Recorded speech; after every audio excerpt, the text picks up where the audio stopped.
সবকিছু পরীক্ষা করে যাচাই করে তবে গ্রহণ করো। এবং তোমার গণতন্ত্র নয়, যাবতীয় নীতি নিয়ম, এমনকি তোমার ওই ঈশ্বরকে পর্যন্ত যুক্তি দিয়ে বুদ্ধি দিয়ে বিচার করে নিতে হবে। গণতন্ত্রের শত্রুকে বুঝিয়ে দেওয়া দরকার। মানুষের বিরুদ্ধে দাঁড়ালে তার শাস্তি তাকে পেতেই হবে। তবু মানুষের বিরুদ্ধে আমি দাঁড়াবো, আর আমি জানি কোন মানুষের বিরুদ্ধে দাঁড়াতে হয়। আমরাও গণরাজ্যের কথা বলি, কিন্তু সে আদর্শ গণরাজ্যে মানুষের ভালো মন্দ ন্যায় অন্যায়ের ধারণাটি থাকবে স্বচ্ছ।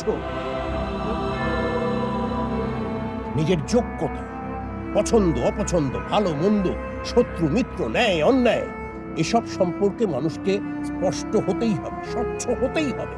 আর তার জন্য চাই নিরন্তর পরীক্ষা, নিরন্তর প্রশ্ন, তবেই জ্ঞান। আর ওই জ্ঞানেরই অপর নাম ঈশ্বর।